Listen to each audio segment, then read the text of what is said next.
Bienvenidos a la sección de histología microscópica, en la cual vamos a observar ahora el tejido del testículo. También veremos los conductos deferentes, los conductos eyaculadores y por último la próstata, ¿sí? Entonces, esta es un corte donde tomaron una parte de testículo, que es esta que está en esta sección, y una parte del epidídimo. ¿Sí? Entonces ahí vamos a ver las diferencias epiteliales. En esta otra sección podemos encontrar algunas partes de la red de testis, ¿sí? Y por acá, pues, donde llegan los vasos sanguíneos. Bien, y también tenemos la túnica albuginea. Aquí creo que no nos mantienen el escroto para poder describirlo, pero pues, imagínense, el escroto solamente es piel. Es piel el escroto. Bien. Entonces, comenzando por la parte del testículo, veremos aquí los túbulos seminíferos y aprecian bastante bonitos. Podemos observar una cápsula, que es la túnica albuginea, visceral precisamente, compuesta por abundantes fibras de tejido conectivo, ¿sí? De tipo denso y regular. Bien, también podemos ver muchas fibras de colágena y se menciona en la literatura pues, que también tienen fibras elásticas. ¿Sí? Podemos apreciar aquí a los fibroblastos componiendo como tal este tejido. Bien, y por ahí vamos a ver algunos vasos sanguíneos también. Ahora llegamos al parénquima de la glándula. ¿Sí? Aquí podemos observar la pared de este túbulo seminífero compuesta por fibroblastos, ¿sí? La zona intersticial con algunas células de Leydig precisamente. Si nos acercamos un poco más, podemos ver todas estas estructuras, células redondas, ¿sí? Que corresponden precisamente a las espermátides o espermatogonias. Bien, todas estas van a ser espermatocitos. Las que están en la parte basal, redondas, por lo general son espermatogonias primarias, son las que están, digamos, de reserva, son células madre. Bien, y las que van hacia arriba pues son las que se van a ir diferenciando poco a poco. Si se dan cuenta, el tamaño celular va disminuyendo poco a poco, ¿sí? Y estas que están hasta acá arriba pues son las espermátidas, ¿sí? Muy bien. Recuerden que hasta aquí son espermátidas, ¿sí? No hay como tal espermatozoides en los testículos. Ahora, observen estas células preciosas. Son las células de Sertoli. Estas celulitas sustentaculares o de Sertoli aquí se pueden ver fascinantemente bien, ¿sí? Como estas células son piramidales, grandes, que abarcan desde la base del túbulo hasta la punta, ¿sí? Y se puede ver cómo se va interdigitando su citoplasma alrededor de las otras células que están en su periferia, que son las espermátidas. Bien, aquí están otras y aquí están otras. Como pueden darse cuenta, son células con un núcleo grande, esférico, con un núcleo prominente, muy diferentes a las células espermáticas, que tienen un núcleo redondo, con cromatina muy densa, ¿sí? Entonces prácticamente así se pueden diferenciar de manera rápida. Aquí podemos encontrar otra, aquí podemos encontrar otra y otra. Entonces son muy fáciles de reconocer las células de Sertoli a la microscopía. Por otro lado, en esta zona intersticial donde apreciamos fibroblastos, bueno, en este caso fibrocitos hermosos, preciosos, de hecho de las mejores laminillas que hemos visto, componiendo este tejido conectivo laxo, que es el estroma, ¿no? Ahora, las células que están aquí eosinofílicas, ¿sí? Con un citoplasma muy eosinofílico, el núcleo redondo, con cromatina laxa y también núcleo prominente, pues son las células de Leydig, ¿sí? Son muy fáciles de encontrar, muy fáciles de reconocer. Aquí hay muchas otras células de Leydig. Muy bien.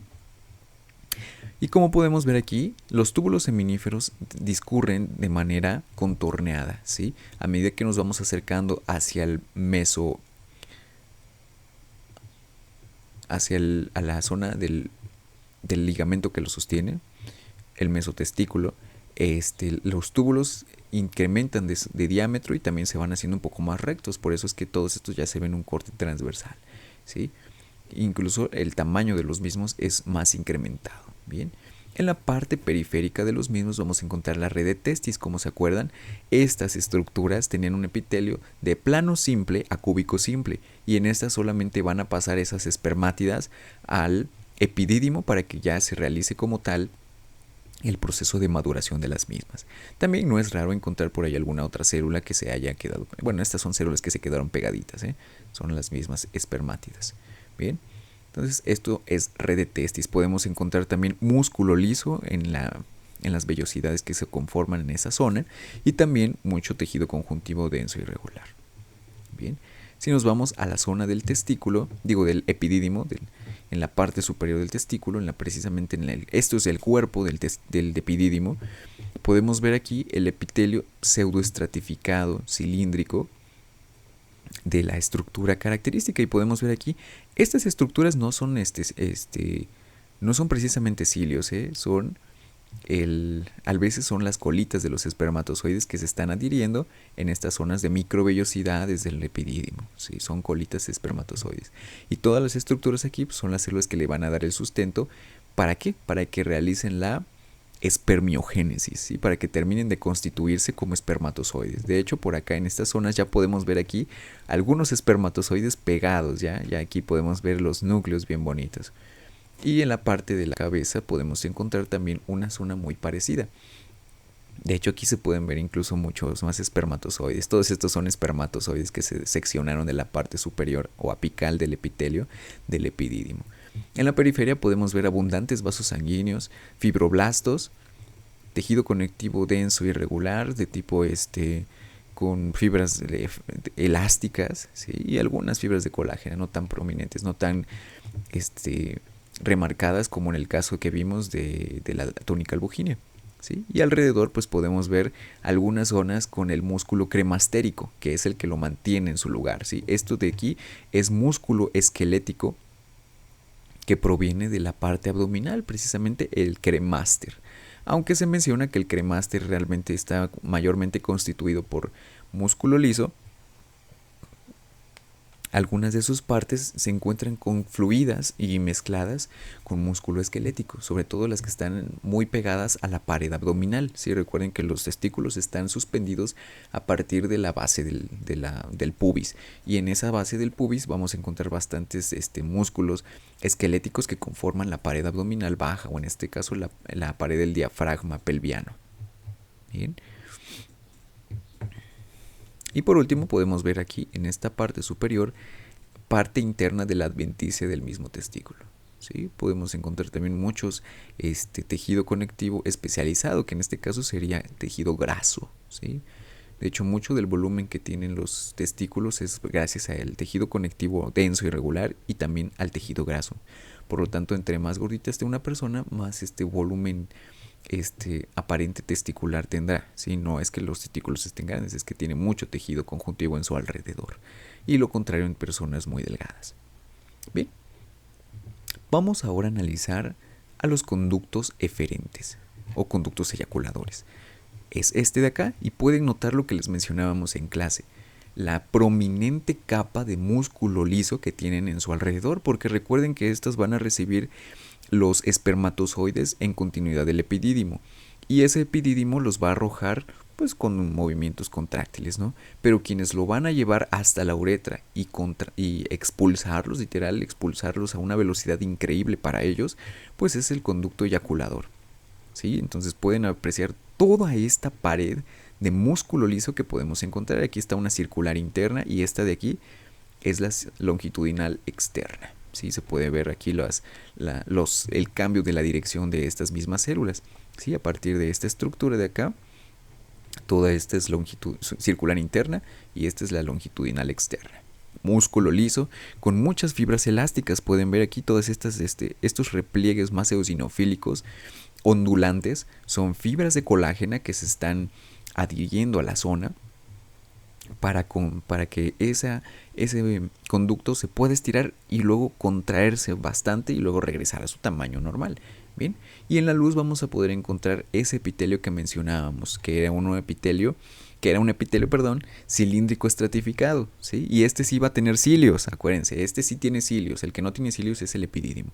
Entonces, estas estructuras de aquí son cilios, aunque parecerían muchas veces espermatozoides, pero tiene cilios donde se van a estar conduciendo.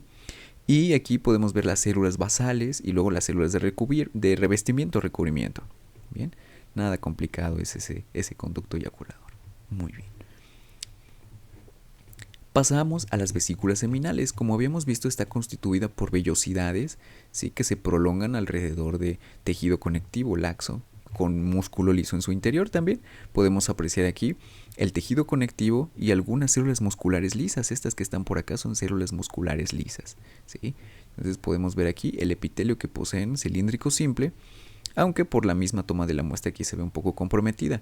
Pueden ver aquí que estas estructuras no son células, son compuestos proteicos que van liberando. ¿Para qué? Para dárselas al líquido seminal, ¿sí? Esto es líquido seminal, de hecho.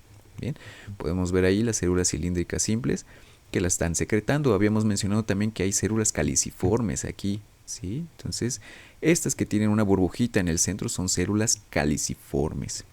Y aquí podemos ver las fibras de tejido conectivo que van discurriendo en diferentes direcciones con algunas células de músculo liso, ¿sí? Y así constituyendo como tal el líquido seminal.